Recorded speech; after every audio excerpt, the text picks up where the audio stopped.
नमस्कार। आज की इस ऑनलाइन एसटीसी क्लास में आप सभी लोगों का हार्दिक स्वागत है। आज का हमारा टॉपिक होगा computer operating system. Computer operating system के जो मेन ऑब्जेक्टिव जो आज हम डिस्कस करेंगे, what is a computer operating system, brief history of computer operating system के बारे में भी जानकारी लेंगे। Goal of computer operating system देखेंगे। कंप्यूटर ऑपरेटिंग सिस्टम्स के कंपोनेंट भी हम देखेंगे। कंप्यूटर ऑपरेटिंग सिस्टम का फंक्शंस क्या है वो भी देखेंगे। Classification of computer operating system and different type of computer operating system की भी जानकारी लेंगे। सबसे पहले हम बात करेंगे what is a computer operating system. मतलब कंप्यूटर ऑपरेटिंग सिस्टम्स क्या है? A program that acts as an intermediary between a user of computer and computer hardware. Computer operating system से एक प्रोग्राम होता है जिसको हम सिस्टम प्रोग्राम भी बोलते हैं। उसका जो मेजर फंक्शन होता है, कंप्यूटर का जो यूजर होता है और कंप्यूटर के जो फिजिकल डिवाइसेस या जिसको हम कंप्यूटर हार्डवेयर बोलते हैं, वो दोनों के बीच में एक इंटरमीडिएटरी का काम करना। जैसे का हम अगर कीबोर्ड में से कोई की प्रेस कर रहे हैं तो उसको मॉनिटर पे किस तरह से डिस्प्ले करना। अगर मॉनिटर पे कुछ कंटेंट डिस्प्ले है तो उसको प्रिंटर पे किस तरह सेंड करना। अगर user left mouse button press कर रहा है तो क्या करना। यूजर अगर राइट माउस बटन प्रेस करता है तो क्या करना। मतलब कि कंप्यूटर के जितने भी डिवाइसेस है वो सभी के बीच में कोऑर्डिनेशन का काम करती है computer operating system. Operating systems goal. Computer operating system का जो मेन गोल होता है, it execute user program and solving user problems. मतलब कि यूजर के जो प्रोग्राम होते हैं या एप्लीकेशन प्रोग्राम होते हैं तो उसको कंप्यूटर सिस्टम में किस तरह से एग्जीक्यूट करना, अगर उसमें कुछ एरर या प्रॉब्लम्स है तो किस तरह सोल्व करना। That is the first goal of the computer operating system. दूसरा जो गोल होता है, it makes the computer system convenient to use. मतलब कि कन्वीनियंटली कंप्यूटर सिस्टम्स को कैसे यूज करना है, कैसे उसको रिसोर्सेज को यूज करना है, रिसोर्सेज अगर अवेलेबल नहीं है तो क्या एरर मैसेज देना है, ये सभी काम भी करता है कंप्यूटर ऑपरेटिंग सिस्टम। उसके बाद में जो तीसरा गोल आएगा कि use the computer hardware in efficient manner. मतलब कि कंप्यूटर के जितने हार्डवेयर रिसोर्सेस है, जैसे पेन ड्राइव हुआ, सीडी ड्राइव हुआ, मॉनिटर हुआ, कीबोर्ड हुआ, उसको एफिशिएंटली कैसे यूज करना। जैसे कि अगर आप पेन ड्राइव लगाते हो, अगर पेन ड्राइव में कुछ प्रॉब्लम हुआ तो किस तरह से एरर मैसेज देना, अगर वो डिटेक्ट नहीं हो रही तो किस तरह से उसे रिलेटेड सॉफ्टवेयर इंस्टॉल करना। That is also a main goal of the computer operating system. Next हम बात करेंगे history of computer operating system. मतलब कंप्यूटर की जो ऑपरेटिंग सिस्टम है, जो फर्स्ट ऑपरेटिंग सिस्टम थी वो लेट 1950 में डेवलप हुई थी।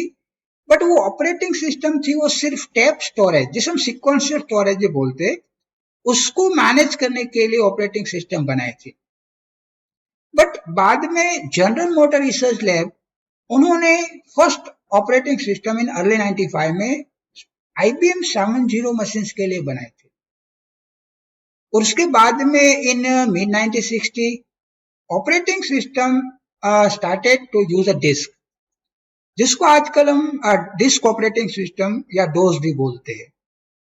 क्योंकि बिफोर 1960 ऑपरेटिंग सिस्टम थे वो कंप्यूटर के अंदर एज ए चिप्स के अंदर एज ए फर्मवेयर स्टोर होती थी।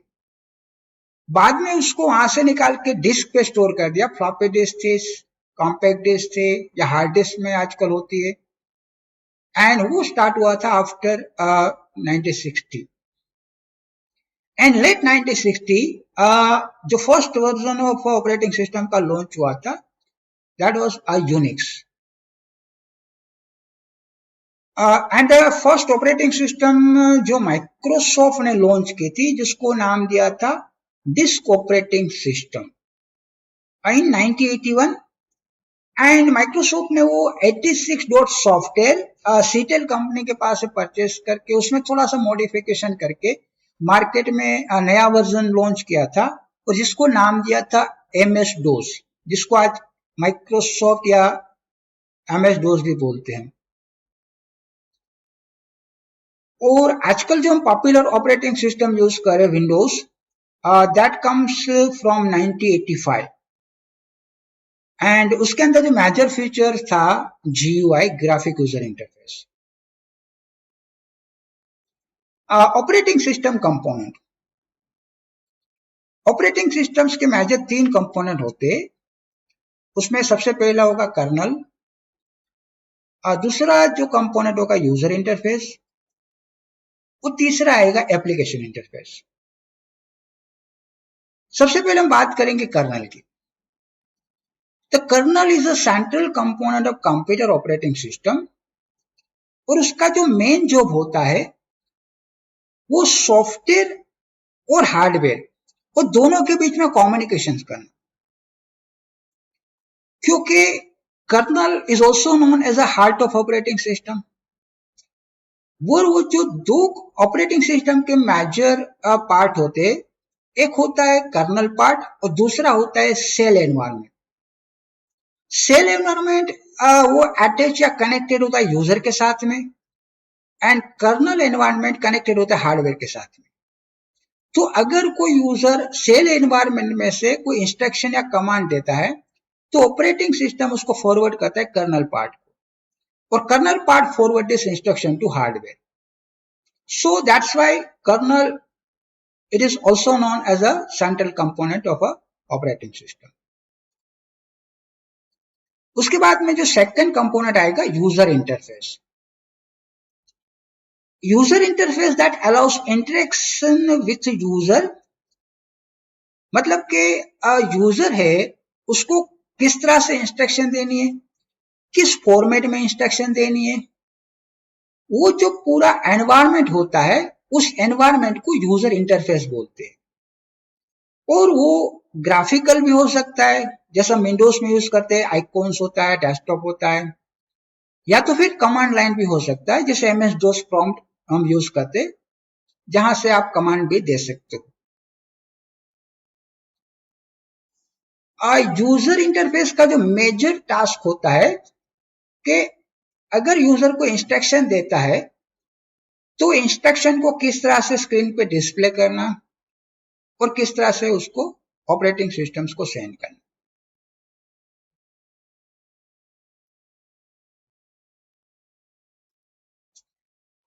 सबसे पहले जो हमने देखा है यूजर इंटरफेस वो दो तरह के होते हैं, जैसे हमने बात की, एक ग्राफिकल होता है, दूसरा कैरेक्टर यूजर इंटरफेस होता है।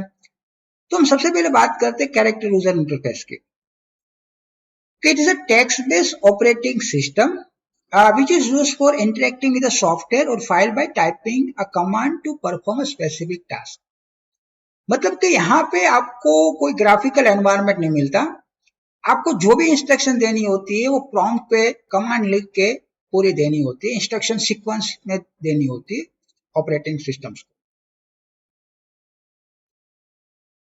दूसरा यूजर इंटरफेस जो very पॉपुलर है आजकल, जिसको हम ग्राफिक यूजर इंटरफेस भी बोलते हैं, एंड ग्राफिक मोड जहां पे आपको मिलता है, और वो यूजर इंटरफेस आप माउस के जरिए भी यूज कर सकते हो या तो कोई टच या पॉइंटिंग डिवाइस भी यूज कर सकते हो उसको यूज करने के लिए। और उसके पॉपुलर एग्जांपल हमारे पास ऑलरेडी है जो हम यूज करते हैं ऑपरेटिंग सिस्टम ग्राफिकल, विंडोज है, लिनक्स है, Mac operating system and so. और तीसरा जो मेजर कंपोनेंट आएगा application programming interface. This component allow application developer to write modular code। जैसे हमने देखा यूजर जो इंस्ट्रक्शन देता है या तो कमांड लाइन से होगा या तो ग्राफिकल मोड में होगा, बट कुछ इंस्ट्रक्शन ऐसी होती है जो आप प्रोग्राम थ्रू या मॉड्यूलर थ्रू जो डेवलपर डिजाइन करते हैं कोड उसके अंदर, और उससे आप इंस्ट्रक्शन दे सकते हो, क्योंकि वो ऑटोमेटेड इंस्ट्रक्शन प्रोसेस होती है। जैसे कि मान लो कि कुछ अगर प्रोसेस आपको ऑटोमेटिक रन करनी है तो उसके आप एप्लीकेशन प्रोग्रामिंग इंटरफेस बना सकते हो और उसको ऑपरेटिंग सिस्टम में आप सेट कर सकते हो जब भी आपको एग्जीक्यूट करना होता है। API define how other system component can use a certain application। जैसे हमने डिस्कस किया कि API का जो मेजर फंक्शन होता है कि कुछ एप्लीकेशंस होते हैं उसके जो सिस्टम के कंपोनेंट को किस तरह यूज करना, कैसे यूज करना, वो सभी कोडिंग्स API प्रोग्रामिंग के अंदर दी होती है। अच्छा, अब मेजर जो क्वेश्चन होता है सभी लोगों का कि कंप्यूटर में ऑपरेटिंग सिस्टम्स कहाँ पे होती है, where is the operating system located. तो जैसे हम जानते हैं कि ऑपरेटिंग सिस्टम जो होती है मोबाइल्स में या PDA डिवाइस या हैंडहेल्ड डिवाइस, उसमें तो as a ROM as a firmware chips के अंदर स्टोर होती है। जैसे हमारे मोबाइल में ऑपरेटिंग सिस्टम हम यूज करें एंड्रॉइड, तो वो चिप्स के अंदर स्टोर होती है एज अ फर्मवेयर। बट जो कंप्यूटर्स होता है उसकी operating system that is in main cases और almost every cases hard disk पे स्टोर होती है। इसीलिए जब भी आप कंप्यूटर स्टार्ट करते हो तो सबसे पहले या तो आपकी हार्ड डिस्क, या तो अगर आपकी हार्ड डिस्क के बजाय आप CD पे ऑपरेटिंग सिस्टम रखना हो, कॉम्पैक्ट डिस्क, तो भी रख सकते हो। अगर आपको पेन ड्राइव में रखना है तभी रख सकते हो। बस most cases operating system hard disk में ही होती है क्योंकि it's a very large programs, that's why. अब हम जो बात करेंगे functions of an operating system. Operating system की जो मेजर फंक्शंस है जैसे कि मेमोरी मैनेजमेंट हुआ, प्रोसेसर मैनेजमेंट हुआ, फाइल मैनेजमेंट हुआ, डिवाइस मैनेजमेंट हुआ, इनपुट आउटपुट मैनेजमेंट बोलते हैं जिसको हम, secondary storage management, hard disk, floppy disk and this all, security is also one of the major function. उसके बाद में कमांड इंटरप्रिटेशन, किस तरह से एग्जीक्यूट करना है कमांड्स को, networking, communication management and job accounting.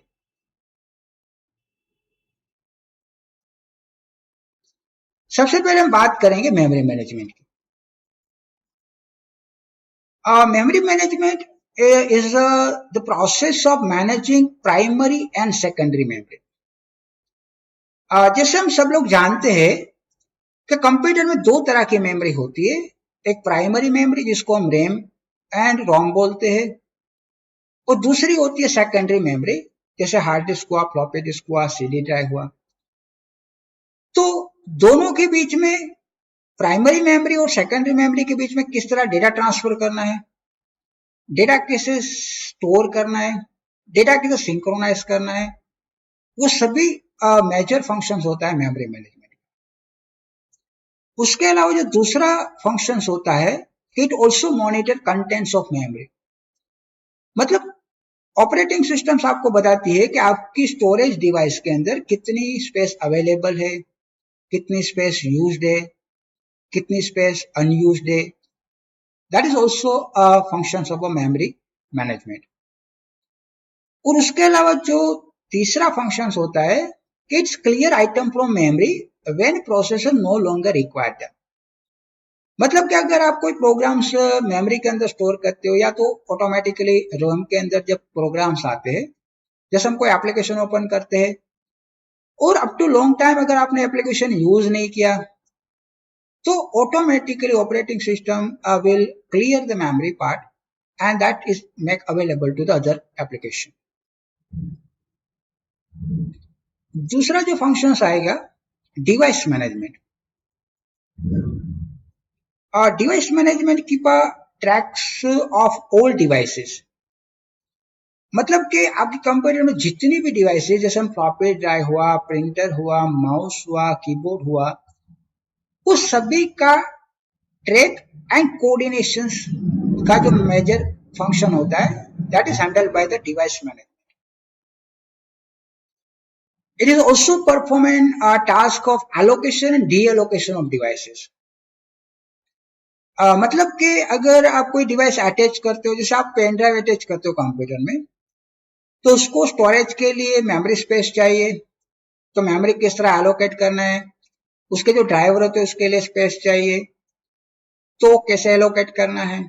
अगर आप जैसे पेन ड्राइव रिमूव कर लेते हो तो सब किस तरह ऑटोमेटिकली डीएलोकेट करना है डिवाइसेस के जो ड्राइवर हुए या आपकी टेम्परेरी फाइल हुए, that is also a functions of a device management.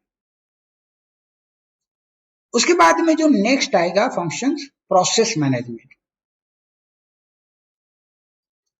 Process management is responsible to create and delete process.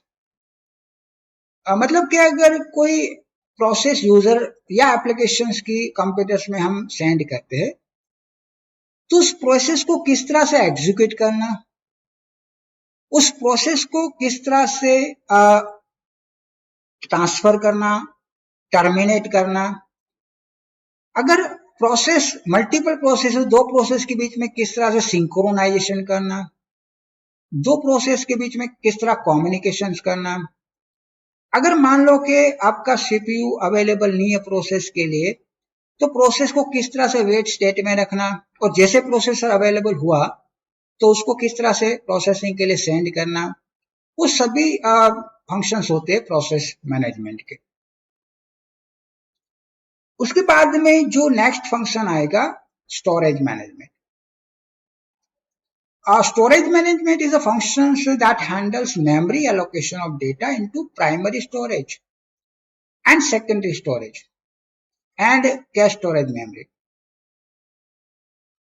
मतलब कि अगर आप कोई डेटा स्टोर करते हो प्राइमरी मेमोरी में या सेकेंडरी मेमोरी में,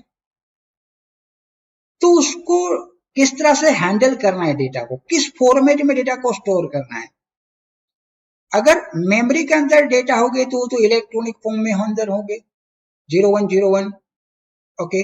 अगर वही डेटा अगर कोई मैग्नेटिक टेप या मैग्नेटिक डिवाइस में आपको स्टोर करना है तो किस तरह से कन्वर्ट करना. या तो अगर कोई टेम्परेरी डेटा हुआ जिसको हम कैश स्टोरेज मेमोरी बोलते हैं, तो उसमें डेटा किस तरह से मैनेज करना, वो सभी फंक्शंस होते हैं स्टोरेज मैनेजमेंट के. उसके बाद में नेक्स्ट फंक्शन आएगा file management. It manages all the file related activities. मतलब कि जैसे हम कंप्यूटर में जो कुछ भी डेटा स्टोर करते हैं तो वो एक फाइल के फॉर्मेट में होता है. अगर आप सॉन्ग भी स्टोर कर रहे हो, मूवी भी स्टोर कर रहे हो, आपकी डॉक्यूमेंट फाइल भी स्टोर कर रहे हो, तो एक फाइल क्रिएट होती है फाइल के फॉर्मेट में और उस फॉर्मेट में आपका डेटा स्टोर होता है. तो फाइल को किस तरह से स्टोर करना, फाइल का नेमिंग कन्वेंशन, कितनी साइज का कैरेक्टर का फाइल नेम होना चाहिए, फाइल की मैक्सिमम मिनिमम साइज क्या होनी चाहिए, अगर कोई फाइल ओपन करता है तो किस तरह से रिट्राई होनी चाहिए, अगर कोई दो यूजर के बीच में फाइल शेयर करता है तो किस तरह से उसको एक्सेस करने की परमिशन देनी चाहिए, अगर कोई यूजर है तो अगर वो फाइल एक्सेस करता है और उसको परमिशन नहीं है तो किस तरह से फाइल को प्रोटेक्ट करना है, सिक्योरिटी देनी है, वो सभी टास्क होते हैं फाइल मैनेजमेंट के.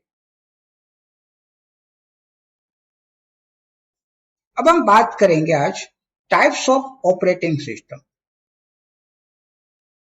There are so many types of operating systems available in market. उसमें से सबसे पहले होगी बैच ऑपरेटिंग सिस्टम, मल्टीटास्किंग या तो time sharing operating system, multi processing operating system, real time operating system, distributed operating system, network operating system and finally mobile operating system. सबसे पहले हम बात करेंगे बैच ऑपरेटिंग सिस्टम्स की। Some computer processes are very lengthy and time consuming, and to speed the same process, a job with a similar type of needs are batched together and run as a group.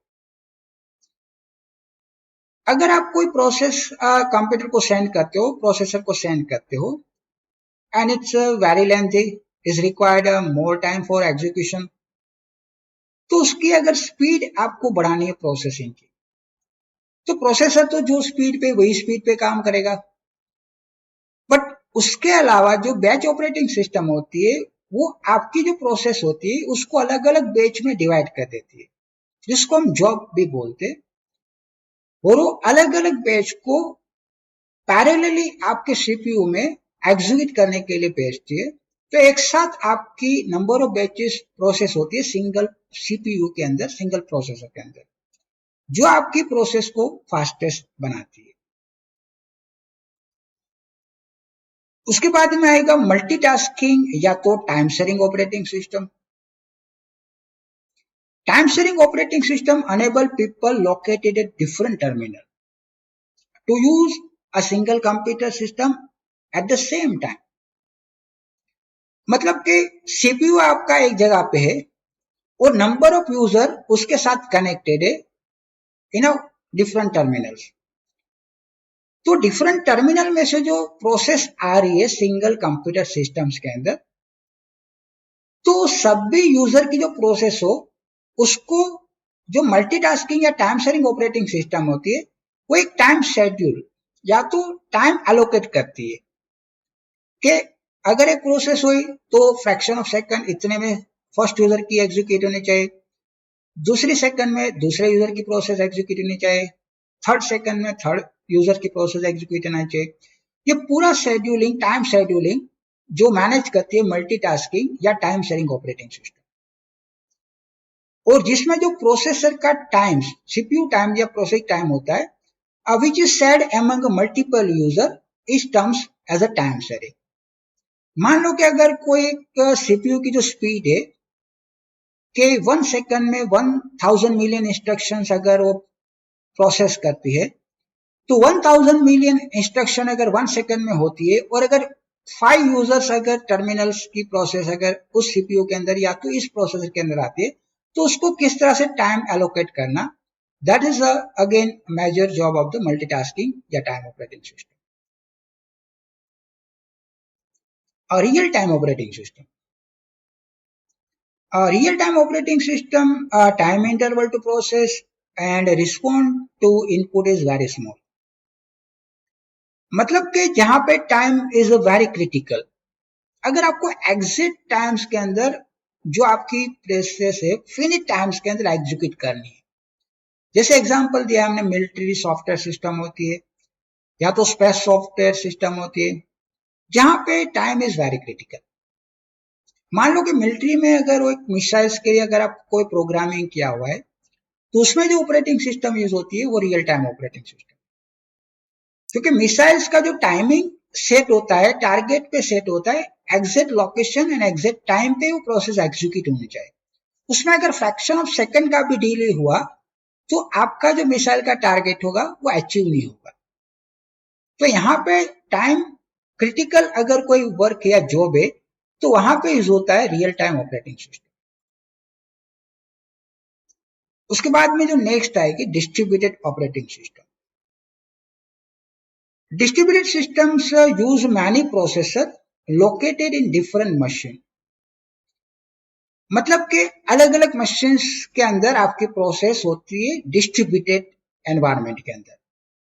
एक ही process है, अगर 5 अलग अलग computers है तो 5 computer या 5 processor के बीच में अलग अलग कंप्यूटर्स के अंदर आपकी प्रोसेस डिस्ट्रीब्यूट होके उसका एग्जीक्यूशन होता है। तो यहाँ पे अगर कोई एक प्रोसेसर है अगर वो कैपेबल नहीं है आपकी प्रोसेस स्पेसिफिक टाइम, या तो अगर वहां पे देर लगती है, तो वही प्रोसेस को आप एक से ज्यादा कंप्यूटर्स के प्रोसेसर में डिस्ट्रीब्यूट करके भी कर सकते हो, और वो फंक्शनैलिटी दी होती है डिस्ट्रीब्यूटेड ऑपरेटिंग सिस्टम्स के अंदर। Network operating system, a network operating system runs on a server, and it provides the capability to serve, to manage data, users, groups, security, application, another networking function. मतलब कि अगर आपका computer के साथ के अंदर नंबर ऑफ डिवाइसेस अटैच है, जैसे हम नेटवर्किंग एनवायरनमेंट बोलते हैं, कंप्यूटर्स भी होता है, उसके अलावा प्रिंटर भी होता है, उसके अलावा और हैंडहेल्ड डिवाइस भी आप अटैच करते हो, तो सभी जो डिवाइसेस है, अगर वो रिक्वेस्ट दे रहे सेंट्रलाइज सीपीयू को, तो सेंट्रलाइज सीपीयू जो होता है उसको टर्मिनोलॉजी बोलते हैं हम नेटवर्क ऑपरेटिंग सिस्टम में सर्वर। और सर्वर ऑपरेटिंग सिस्टम या नेटवर्क ऑपरेटिंग सिस्टम होती है, उसका जो काम होता है, जितने भी नेटवर्क कनेक्टेड है सर्वर के साथ में, नेटवर्क डिवाइसेस के साथ में कनेक्टेड है, वो सभी की प्रोसेस एक ही सेंट्रलाइज सीपीयू के अंदर एग्जीक्यूट करना। और उसके बाद में आएगी mobile operating system. Mobile operating systems are those operating systems which is specially designed to power a smartphone, tablets and wearable devices. क्योंकि mobile operating system computer operating system से थोड़ी डिफरेंट होती है।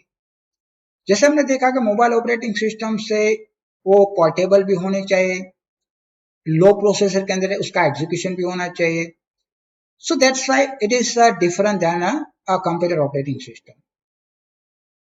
और कुछ मोबाइल पॉपुलर ऑपरेटिंग सिस्टम के बारे में हम जानते हैं, जैसे एंड्रॉयड हुआ, एप्पल की iOS ऑपरेटिंग सिस्टम या OS X operating system, blackberry या वेबओएस।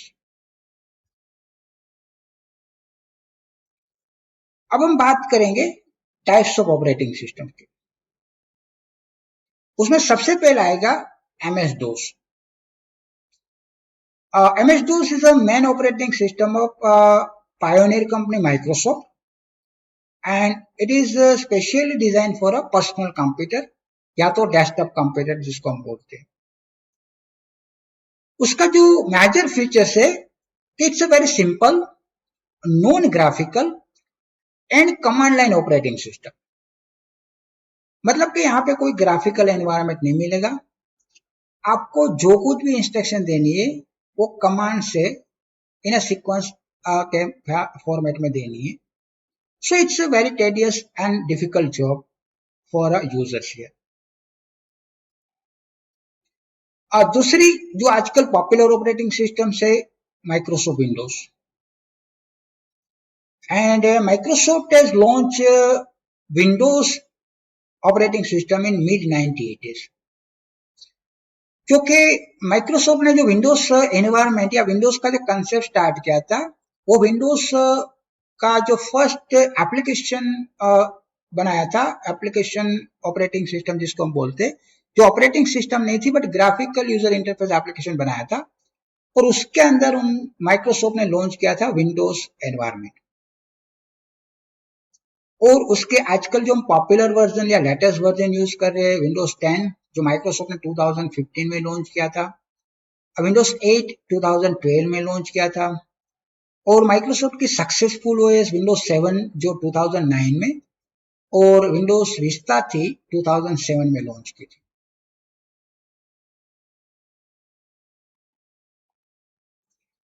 माइक्रोसॉफ्ट ने there are different versions Windows के लॉन्च किए मार्केट में। इट इज स्टार्टेड फ्रॉम 1985 से 92 के जो एरा था, उसमें माइक्रोसॉफ्ट ने दो विंडोज ऑपरेटिंग सिस्टम लॉन्च की थी, विंडोज 1.0 एंड 2.0। और आफ्टर 90 और 94 के बीच में विंडोज 3.1 एंड 3.0 दो लॉन्च की थी। बट यहाँ पे आपको एक चीज बता दूं कि ये जो 1.0, 2.0, 3.0 और 3.1 ये ऑपरेटिंग सिस्टम नहीं थी, ऑपरेटिंग सिस्टम एप्लीकेशन थे। क्योंकि वो सभी एप्लीकेशंस को अगर आपको यूज करने होते हैं विंडोज के, तो आपको बैकग्राउंड या तो बैकएंड में डोस ऑपरेटिंग सिस्टम यूज करनी पड़ती है। मतलब कि पहले आपको कंप्यूटर ऑपरेटिंग सिस्टम बूट करना होगा डिस्क ऑपरेटिंग सिस्टम डोस से, और बाद में प्रॉम्प्ट में जाके आपको कमांड लिखना होगा WIN या विंडोज, तो ये एप्लीकेशन स्टार्ट होगा जिसको जियो एप्लीकेशन भी बोलते हैं। तो ये 4 जो वर्जन थे वो GUI एप्लीकेशन थे, माइक्रोसॉफ्ट की ऑपरेटिंग सिस्टम नहीं थी, स्टैंड एलोन ऑपरेटिंग सिस्टम नहीं थी। बट आफ्टर 95 माइक्रोसॉफ्ट ने लॉन्च किया था स्टैंड एलोन के, जहां पे डोस की रिक्वायरमेंट नहीं है, आप directly operating system GUI use कर सकते हो, और उसको नाम दिया था विंडोज 95। और उसके बाद में 95 के अंदर जो कुछ उसके ड्रॉबैक भी थे, तो उसको ओवरकम करके फिर नेक्स्ट 1998 में लॉन्च किया था विंडोज 98। उसमें माइक्रोसॉफ्ट ने 2 फीचर ऐड किए थे। एक तो उसमें माइक्रोसॉफ्ट ने बिल्ट इन इंटरनेट एक्सप्लोरर दिया था, जो 95 में नहीं था। और 98 के अंदर माइक्रोसॉफ्ट ने एक टेक्नोलॉजी उसमें लॉन्च की थी जिसको MMS टेक्नोलॉजी बोलते हैं, मल्टीमीडिया एक्सटेंडेड टेक्नोलॉजी, कि जहां पे आप म्यूजिक या तो वीडियोस एंटरटेनमेंट एप्लीकेशन वो भी यूज कर सकते। उसके बाद में 2000 में आई विंडोज 2000, जिसे मिलेनियम एडिशन भी बोलते हैं, और माइक्रोसॉफ्ट की सक्सेसफुल OS जो 2001 में लॉन्च की थी माइक्रोसॉफ्ट ने, विंडोज XP। और XP के अंदर माइक्रोसॉफ्ट ने अगेन एक स्ट्राइकिंग फीचर लॉन्च किया था जिसको प्लग एंड प्ले एनवायरनमेंट या प्लग एंड प्ले फीचर बोलते हैं। मतलब कि अगर 98 या 95 के अंदर अगर आप तो यूज करते कोई डिवाइसेस अटैच करते हो, तो उसके लिए आपको एडिशनल ड्राइवर या तो एडिशनल सर्विसेज इंस्टॉल करनी पड़ती थी। XP के अंदर वो सभी जितने पॉपुलर डिवाइसेस थे उसकी ड्राइवर्स की फाइल XP के अंदर साथ में लॉन्च कर दी। सो आपको एडिशनली वहां पे नहीं प्रोवाइड करने होते थे। जैसे आप पेन ड्राइव लगाते हो तो ऑटोमेटिकली उस पेन ड्राइव कौन सी कंपनी की है, कितनी साइज है, वो सभी डिटेक्ट हो जाती थी ऑटोमेटिकली XP के अंदर। And that's why it is called plug and play operating system. उसके बाद में 2006 में आया था विंडोज विस्टा, एंड 2009 में अगेन माइक्रोसॉफ्ट की जो पॉपुलर ऑपरेटिंग सिस्टम के, जहां पे माइक्रोसॉफ्ट ने एक स्ट्राइकिंग फीचर्स में डाले थे। मेजर फीचर था उसका जो ग्राफिक एनवायरनमेंट, XP से पूरा ग्राफिक एनवायरनमेंट माइक्रोसॉफ्ट ने चेंज कर दिया 7 के अंदर, और उसी को फिर कंटिन्यू करके 2012 में लॉन्च की थी विंडोज 8, और लेटेस्ट आजकल जो हम यूज करें 2015 में वो है Windows 10 operating system. It's a very powerful operating system. उसके बाद में आएगा Unix and Unix like operating system. Unix is a computer operating system originally developed in 1969 by a group of AT&T employees at a Bell Lab, and including the Ken Thompson. क्योंकि Unix जो operating system थी जिसको हम multi user, multitasking, multi processing operating system बोलते, and it's a very powerful operating system जो सिर्फ desktop environment के लिए नहीं, बट इनिशियली फर्स्ट बनाई थी मेन फ्रेम कंप्यूटर्स के लिए, और बाद में उसको लॉन्च किया desktop environment. And Unix operating systems जैसे हम देखते हैं आजकल डिफरेंट सर्वर्स में भी यूज हो रही है, वर्कस्टेशन में भी यूज हो रही है बैकग्राउंड्स के अंदर, and nowadays Unix is also available in portable mode, कि जहां पे आपको multitasking, multi user, time sharing सभी फीचर्स मिलेंगे।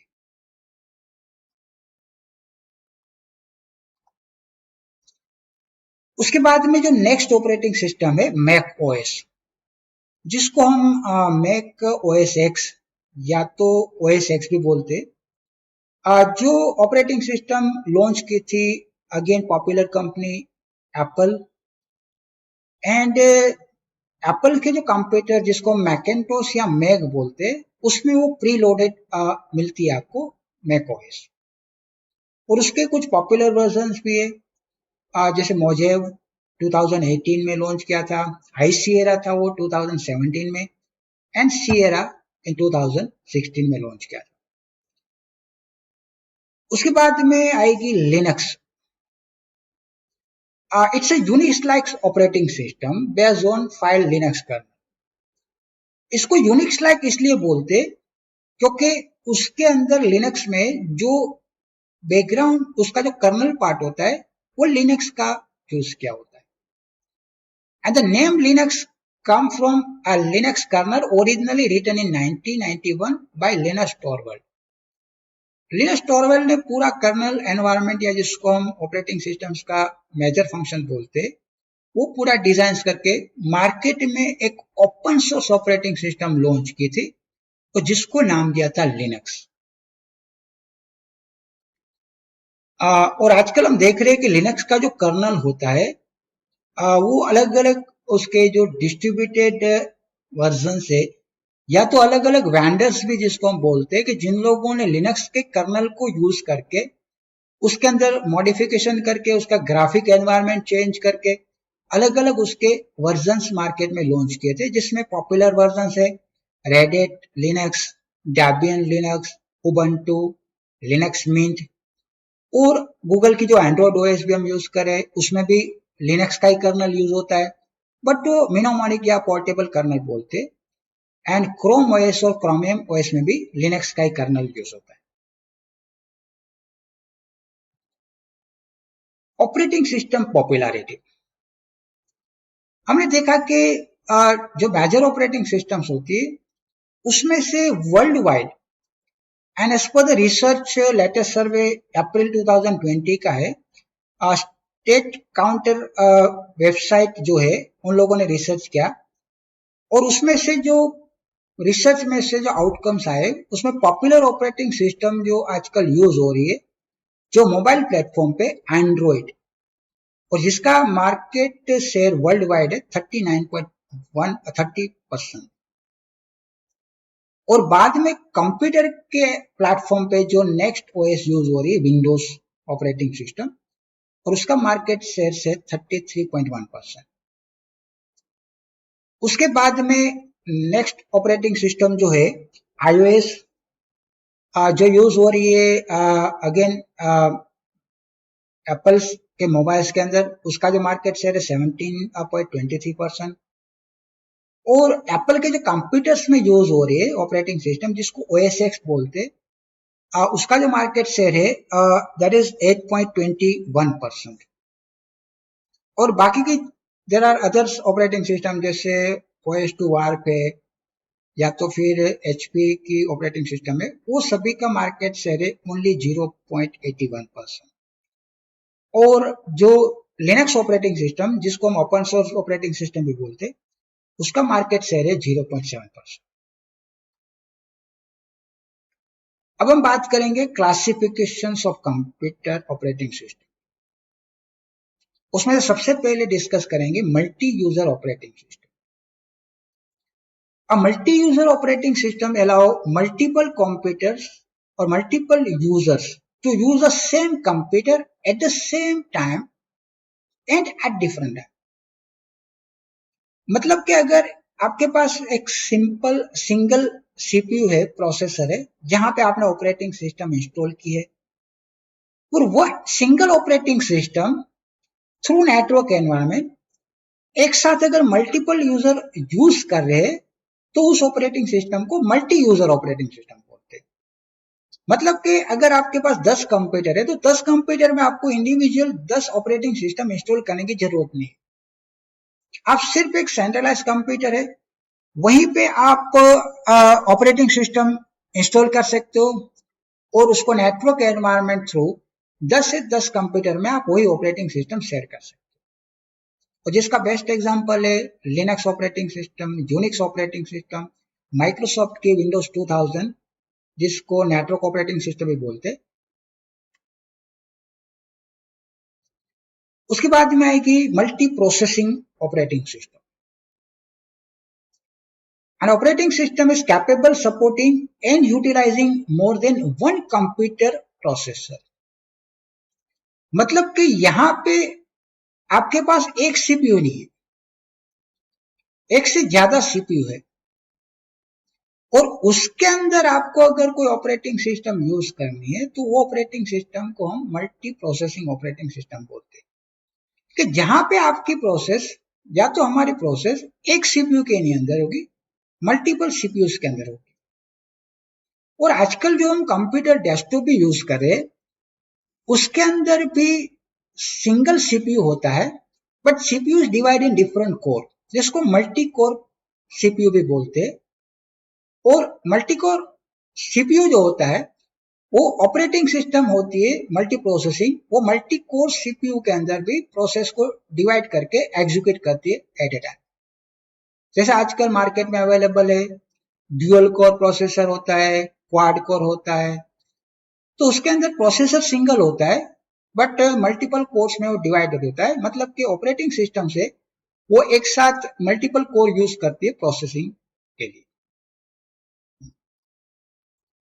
उसके बाद में आएगी मल्टीटास्किंग।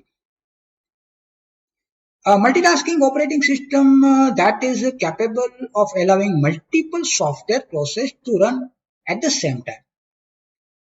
मतलब कि ऑपरेटिंग सिस्टम आपके पास एक ही है, प्रोसेसर सीपीयू भी एक है, बट अगर उसके अंदर एक साथ अब ज्यादा एप्लीकेशन एट ए टाइम एक साथ यूज करते हो, जैसे हम विंडोज में करते हैं, आपने विंडोज में माइक्रोसॉफ्ट वर्ड का विंडोज भी ओपन रखा, माइक्रोसॉफ्ट एक्सेल भी ओपन रखा, पावर पॉइंट भी ओपन रखा, साथ में बैकग्राउंड में सॉन्ग के लिए मल्टीमीडिया प्लेयर भी ओपन रखा, तो हमने देखा कि सभी की प्रोसेस, बैकग्राउंड में सॉन्ग भी चल रहा है और एक्सेल में कोई कैलकुलेशन प्रोसेस भी हो रही है।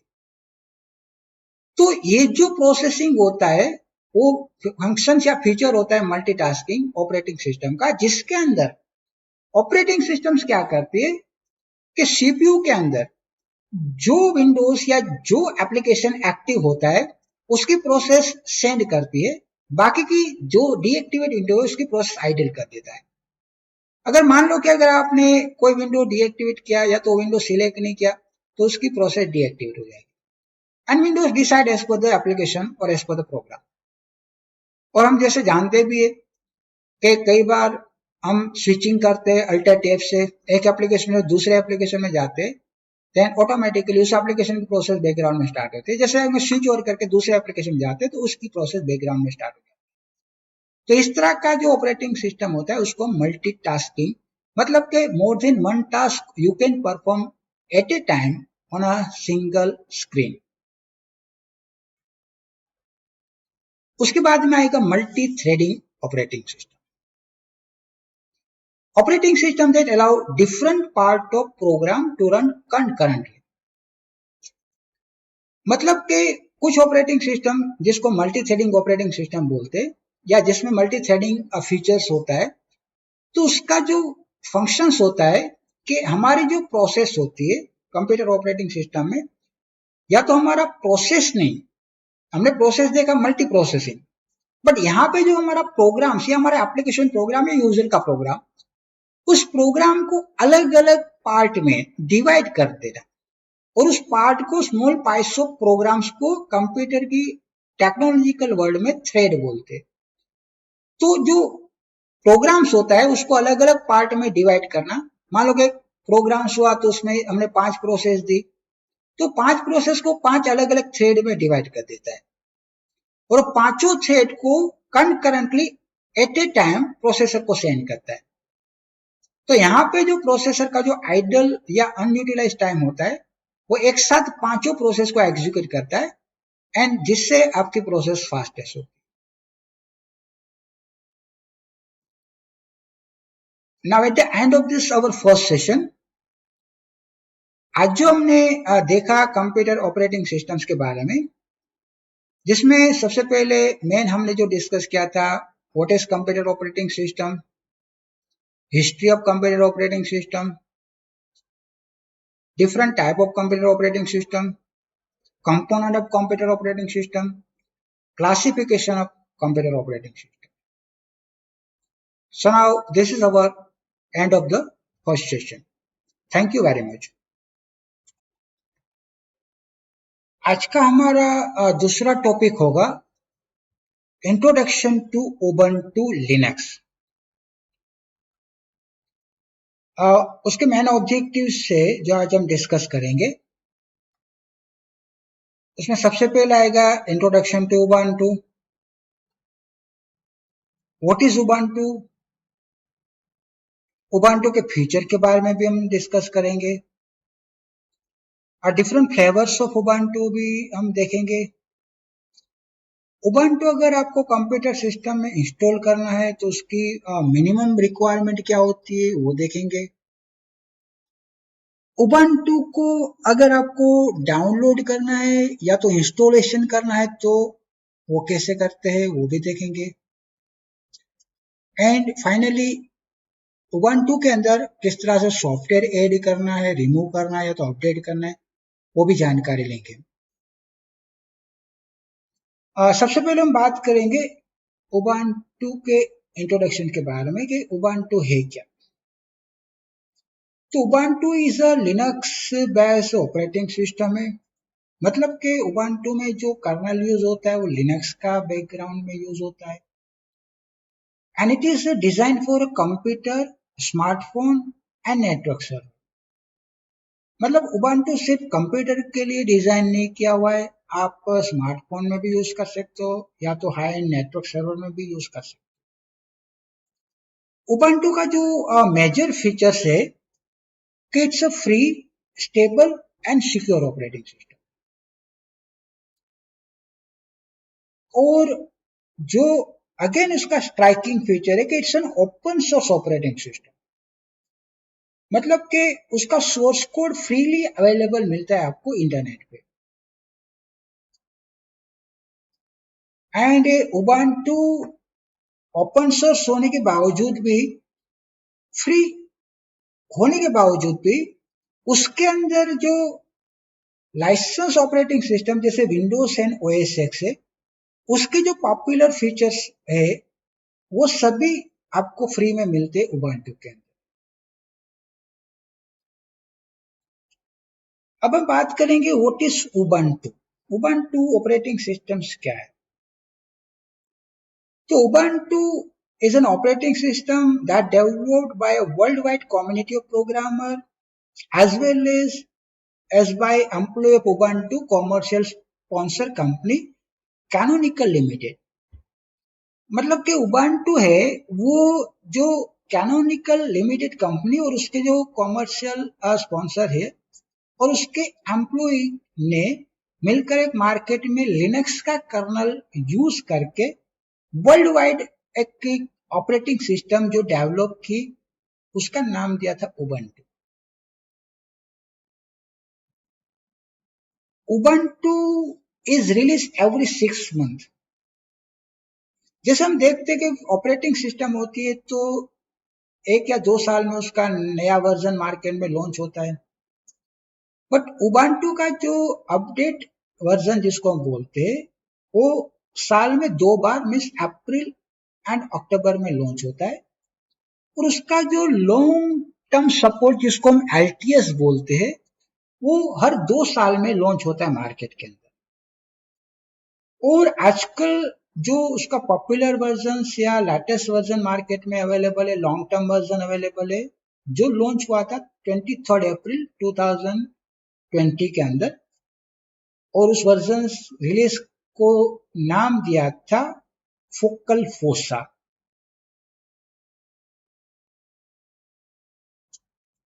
Features of Ubuntu, there are so many features available in ubuntu, पर उसका जो मेजर फीचर्स है कि that's an open source operating system. जैसे हमने देखा कि अगर कोई भी ऑपरेटिंग सिस्टम का सोर्स कोड अवेलेबल है तो आप उस ऑपरेटिंग सिस्टम में चेंज करके नई ऑपरेटिंग सिस्टम या नया वर्जन या नया फ्लेवर मार्केट में इजी लॉन्च कर सकते। एंड दैट्स व्हाई आजकल आपने देखा होगा कि Linux based operating system, there are so many operating systems available है, क्योंकि सभी ऑपरेटिंग सिस्टम है जो लिनक्स बेस्ड है उसमें कर्नल लिनक्स का यूज होता है, and Linux is also open source operating system. और ओपन सोर्स का जो मतलब हुआ कि जिस ऑपरेटिंग सिस्टम आप यूज कर रहे हो जो ओपन सोर्स है, तो उसका आपको ना तो लाइसेंस वर्जन लेना होता है, या तो ना कोई एडिशनल फीस चार्ज करनी होती है। फ्रीली आप उसको डाउनलोड कर सकते हो, यूज कर सकते हो एंड शेयर कर सकते हो। दूसरा मेजर फीचर ऑपरेटिंग सिस्टम्स का है सिक्योरिटी,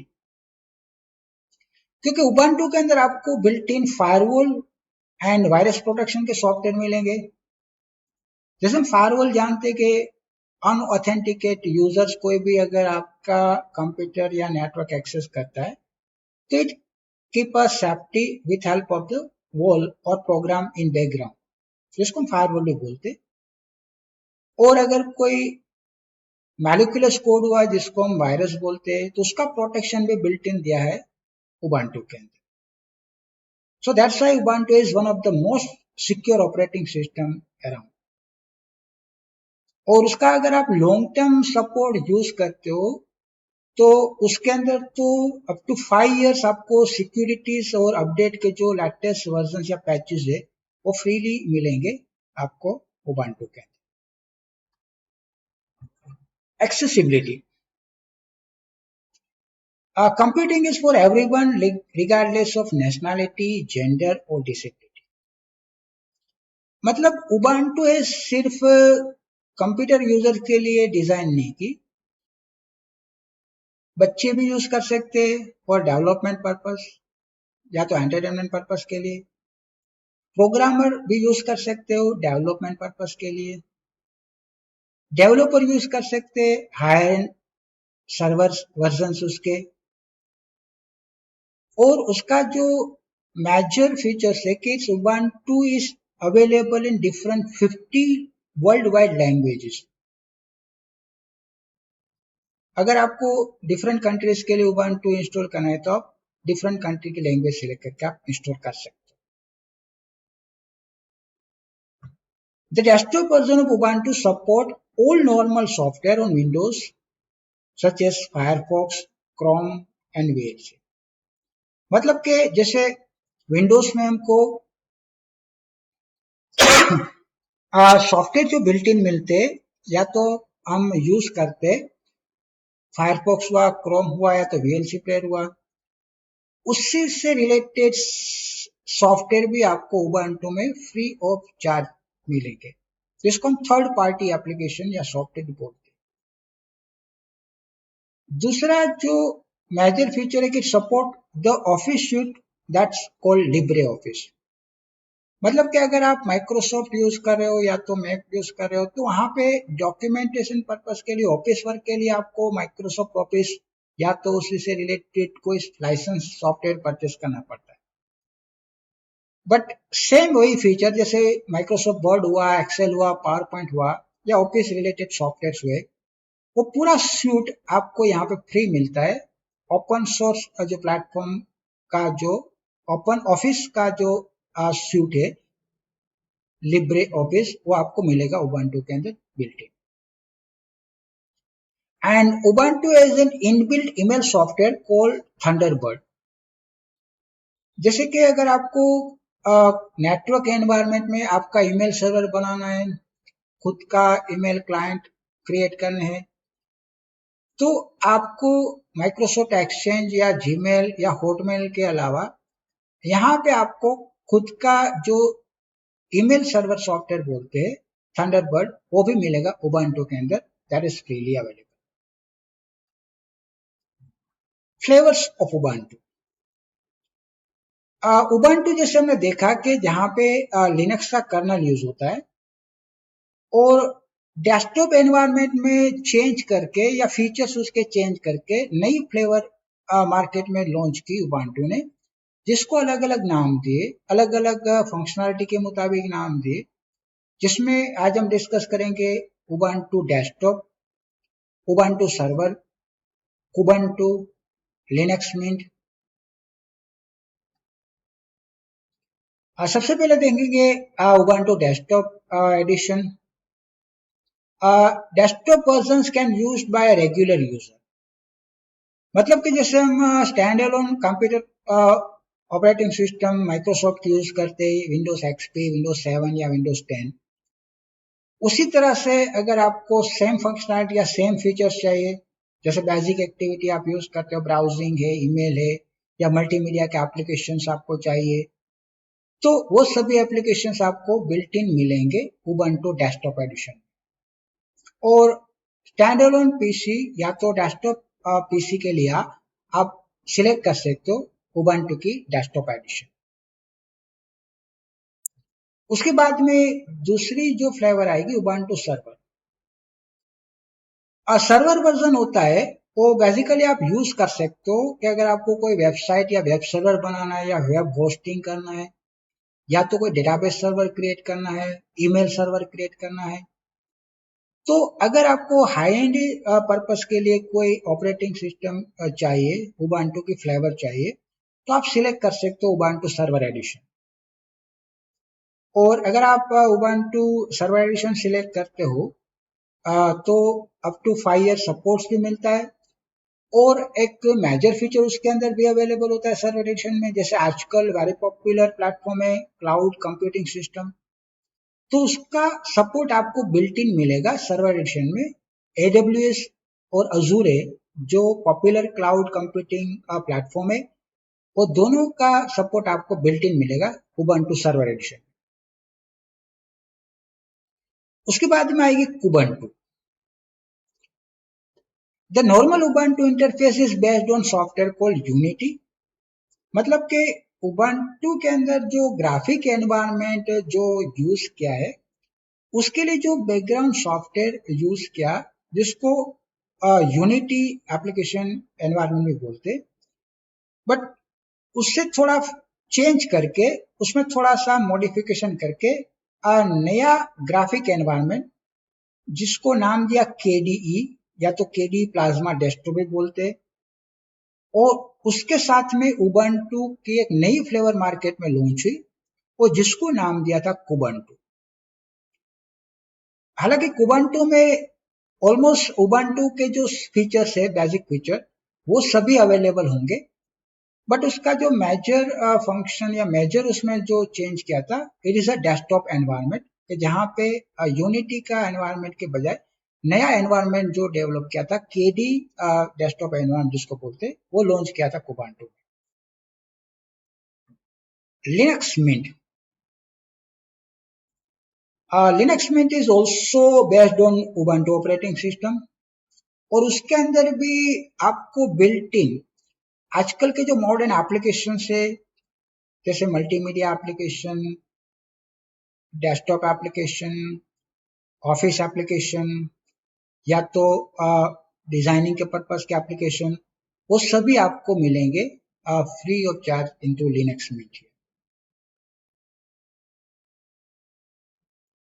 अब हम बात करेंगे सिस्टम रिक्वायरमेंट की। मतलब कि अगर आपको उबंटू इंस्टॉल करना है, तो आपके सिस्टम्स की मिनिमम रिक्वायरमेंट क्या होनी चाहिए। सबसे पहले हम देखेंगे मेमोरी या रैम।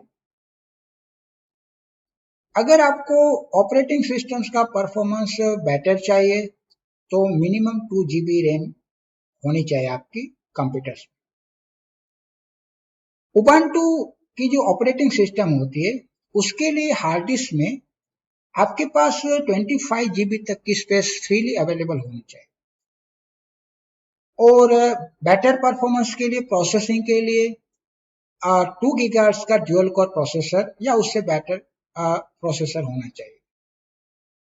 और बाकी की जो रिक्वायरमेंट है कि अगर आपको उबंटू इंस्टॉल करना है, तो आप या तो DVD ड्राइव से कर सकते हो, या USB पेन ड्राइव से भी आप कर सकते हो। तो USB एंड DVD अटैचमेंट की जो फंक्शनलिटी, या तो DVD ड्राइव आपके कंप्यूटर सिस्टम में होनी चाहिए। अब अगर आपको उबंटू इंस्टॉल करना है, तो सबसे पहले उबंटू डाउनलोड करना पड़ेगा, because Ubuntu is a open source operating system, जैसे हमने देखा। So it's a freely available on internet, आपको कहीं से परचेस करने की जरूरत नहीं है। और यहाँ पे हम देखेंगे कि अगर आपको उबंटू की जो दो पॉपुलर एडिशन है, अगर वो इंस्टॉल करना है, डाउनलोड करना है, तो आप उबंटू की साइट www.ubuntu.com/download एंड/desktop अगर URL देते हो, तो डेस्कटॉप वर्जन्स डाउनलोड के लिए स्क्रीन आएगा। और अगर आप www.ubuntu.com/download/server URL यूज करते हो तो आपको सर्वर एडिशन डाउनलोड करने के लिए स्क्रीन मिलेगा, जहां से आप उबंटू इंस्टॉल कर सकते हो। और उबंटू डाउनलोड करने के बाद जो फर्स्ट स्टेप्स आएगा इंस्टॉलेशन, यहाँ पे आज हम देखेंगे कि उबंटू का जो डेस्कटॉप वर्जन है 16.04 वो किस तरह से इंस्टॉल करते हैं।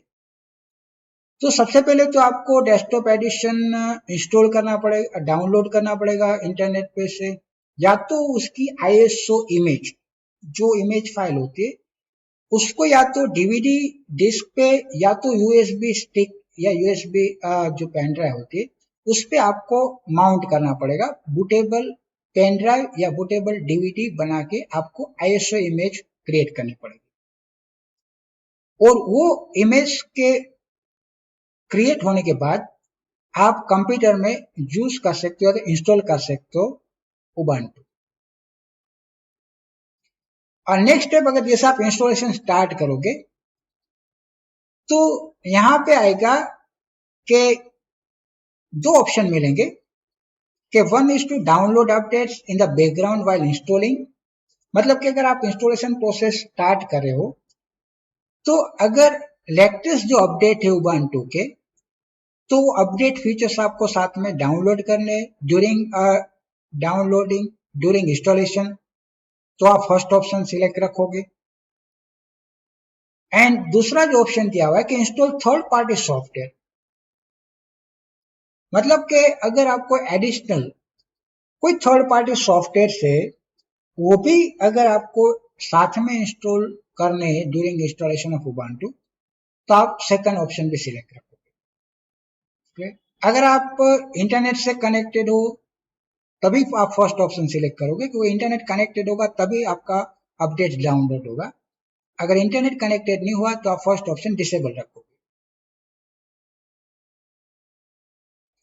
जैसे आप नेक्स्ट बटन पे क्लिक करोगे तो नेक्स्ट स्टेप्स आएगा, उसमें आपको 4 ऑप्शन मिलेंगे। उसमें आपको सिलेक्शन करना होगा कि सबसे पहले आपको उबंटू इंस्टॉल करना है, तो फर्स्ट ऑप्शन होगा कि erase this can install Ubuntu.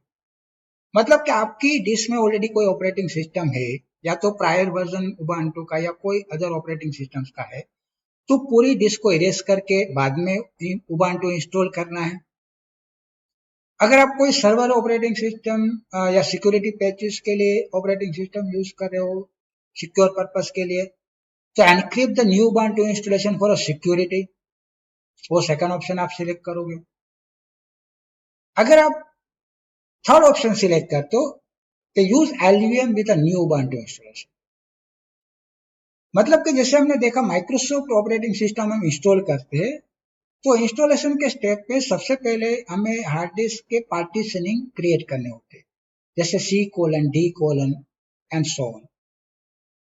तो मान लो कि अगर आपको पता नहीं कि उबंटू में किस तरह के पार्टीशन, क्योंकि यहाँ पे ड्राइव लेटर नहीं होता, C ड्राइव, D ड्राइव या पार्टीशनिंग नहीं होता, यहाँ पे वॉल्यूम्स होते, तो आपको पता नहीं है कि कितने वॉल्यूम रिक्वायरमेंट है, रूट पार्टीशन के लिए क्या वॉल्यूम चाहिए, यूजर के लिए क्या वॉल्यूम चाहिए। तो आप यहाँ पे LVM ऑप्शन सिलेक्ट करोगे कि जहां पे पूरा हार्ड डिस्क से large volume as a root user as पर द हार्ड स्पेस या जितनी मिनिमम या बेसिक रिक्वायरमेंट है उसके मुताबिक वॉल्यूम्स क्रिएट कर लेगा उबंटू। और अगर आप एडवांस यूजर हो और इंस्टॉल कर रहे हो तब फोर्थ ऑप्शन सिलेक्ट करोगे समथिंग एल्स। बट यहाँ पे आपको मैन्युअली सभी ऑप्शन सिलेक्ट करने होंगे कि रूट अगर वॉल्यूम्स या तो रूट पार्टीशनिंग हम सिलेक्ट करते हो तो उसकी स्पेस क्या रखनी है, अगर हम यूजर पार्टीशन क्रिएट करें यूजर वॉल्यूम तो उसकी स्पेस क्या होनी चाहिए, वो सभी आपको पता होनी चाहिए। उसके बाद आपका जो नेक्स्ट स्टेप्स आएगा उसमें प्रॉम्प्टेड मैसेज होगा, क्योंकि आपने अगर फर्स्ट ऑप्शन सिलेक्ट किया था कि erase all disc can install Ubuntu, तो आपको सबसे पहले इंस्टॉलेशन स्टार्ट करने से पहले प्रॉम्प्ट मैसेज देगा कि आपके हार्ड डिस्क में से सभी डेटा इरेज होंगे, आपको कंटिन्यू करना है। इफ यू आर एग्री तो यहाँ पे आप कंटिन्यू करो, और अभी भी आपको लगता है कि नहीं गलती हो गई, इंस्टॉलेशन में सभी डेटा रिमूव हो जाएंगे प्रीवियसली हार्ड डिस्क में से, तो आप कैंसिल करो। जैसे इंस्टॉलेशन प्रोसेस स्टार्ट होगी तो नेक्स्ट स्क्रीन आएगा जिसमें आपको आपका लोकेशन कंफर्म करना होता है। मतलब आप कहां से, किस लोकेशन से, किस कंट्री से, किस रीजन से बिलोंग करते हो। एक्चुअली ये जो सिलेक्शन होता है इस पर्पस के लिए होता है कि अगर उबंटू का अगर कोई अपडेट्स या पैचेस अवेलेबल हुए, तो हमने देखा कि 50 डिफरेंट लैंग्वेजेस के लिए, रिलीजन्स के लिए अलग अलग उबंटू अवेलेबल है। तो आपने उबंटू किस रीजन के लिए या तो किस लोकेशन के लिए इंस्टॉल किया हुआ है, उसके मुताबिक आपको यहाँ पे अपडेट्स एंड पैचेस ऑटोमेटिकली मिलेंगे। उसके बाद में जो नेक्स्ट स्टेप आएगा, जहां पे आपको दो चीजें कंफर्म करनी होगी। एक तो आप उबंटू किस लैंग्वेज में इंस्टॉल कर रहे हो। मान लो कि अगर आप दूसरी कोई कंट्री से बिलोंग करते हो तो उस कंट्री की लैंग्वेज आप सिलेक्ट करोगे और उस कंट्री का कीबोर्ड लेआउट भी सिलेक्ट करोगे, because every countries are having different keyboard layout. जैसे हम यहाँ पे इंडिया में अगर यूज कर रहे हैं तो हम या तो US language and US keyboard layout, और अगर आपको इंडियन फॉर्मेट में चाहिए सभी इंफॉर्मेशन तो आप इंग्लिश यूके भी सिलेक्ट कर सकते।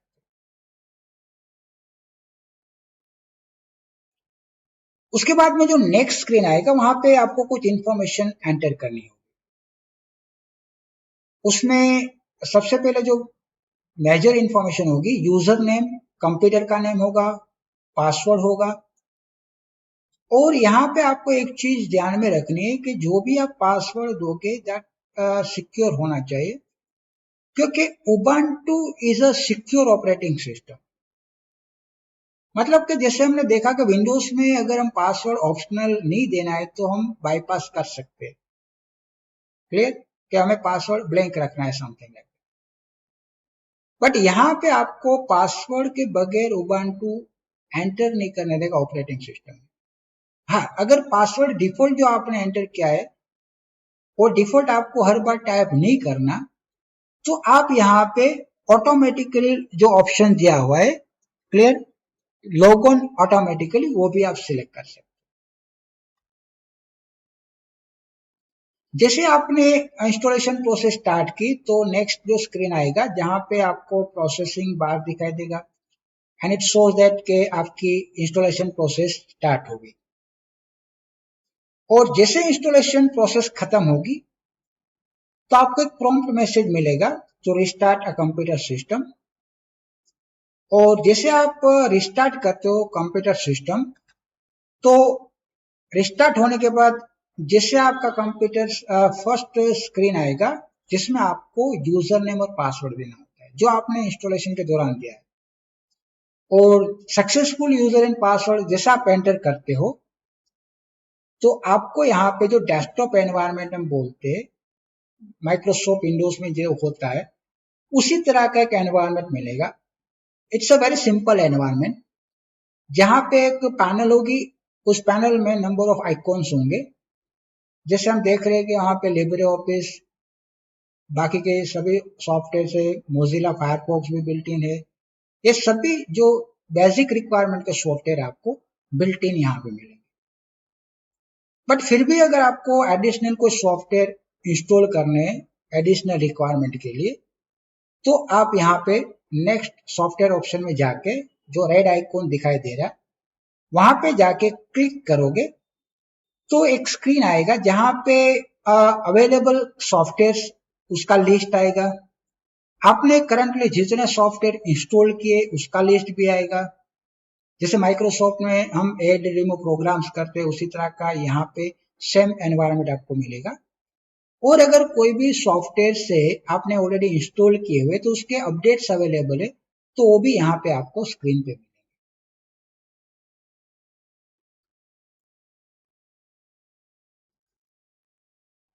उसमें से आप यहाँ पे जो भी सॉफ्टवेयर अगर आपको इंस्टॉल करने हैं एडिशनली तो आप यहाँ पे सॉफ्टवेयर यहाँ पे आपको कैटेगरी वाइज भी मिलेंगे।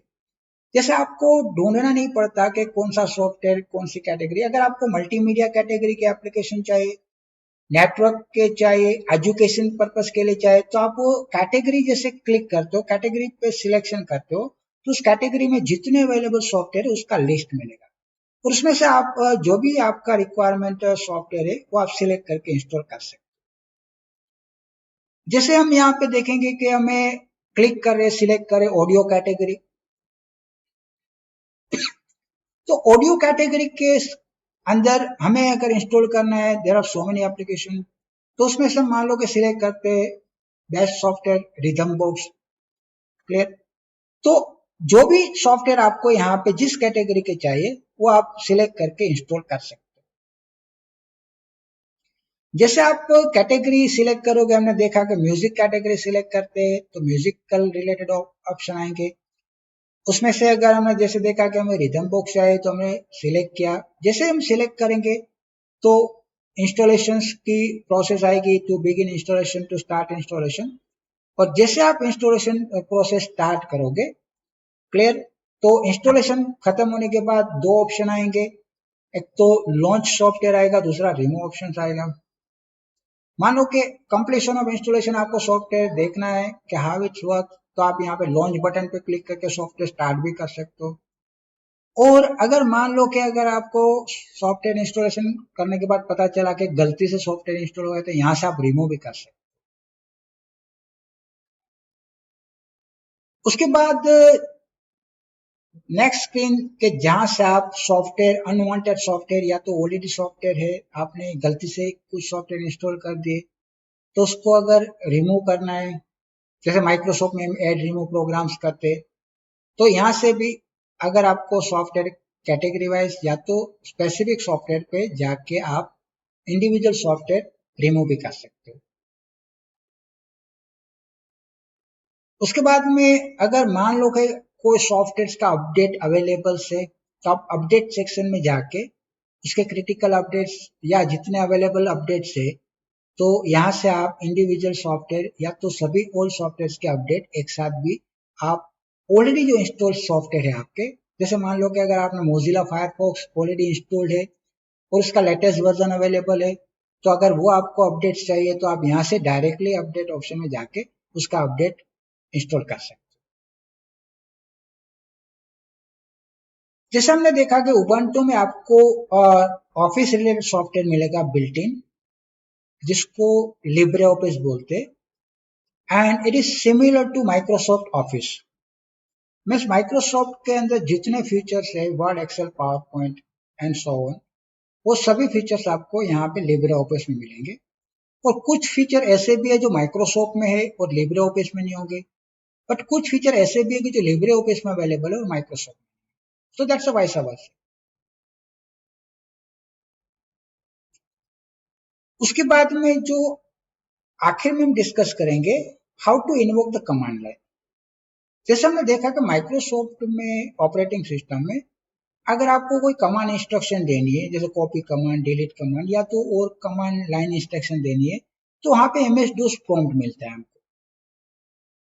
यहाँ पे भी अगर आपको graphic environment, if you are not feasible with graphic environment, clear, if you are use to with commands, तो आप कमांड लाइन में जाके भी कमांड दे सकते हो। जैसे फाइल कॉपी करना है, फाइल डिलीट करना है, फाइल रिमूव करना है, तो if you are visible with command, तो आप कमांड लाइन में जाके भी उबंटू का कमांड प्रॉम्प्ट या जिसको हम टर्मिनल बोलते वो यूज कर सकते हो।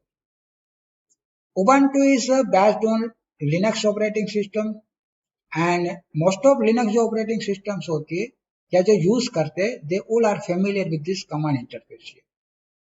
और अगर आपको यूज करना है कमांड इंटरफेस, तो आपको यहाँ पे सर्च ऑप्शन में जाके टर्मिनल लिखना, या तो आप कमांड इंटरफेस सिलेक्ट करोगे, तो आपको इस तरह का प्रॉम्प्ट मिलेगा, जैसे हम डॉस प्रॉम्प्ट देखते हैं, MS DOS prompt C:D:, but यहाँ पे आपको ड्राइव लेटर नहीं होगा, एक प्रॉम्प्ट कैरेक्टर होगा $साइन या तो $साइन, एंड यहाँ से आप अपने कमांड्स या तो इंस्ट्रक्शन है वो टाइप करके एग्जीक्यूट कर सकते हो।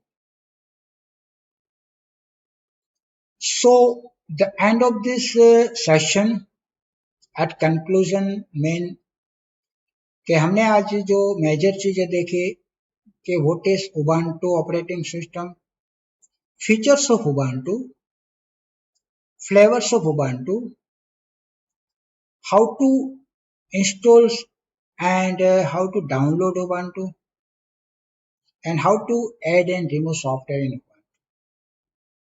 So this is our end of this session, today's session. I hope that you got everything. Thank you very much.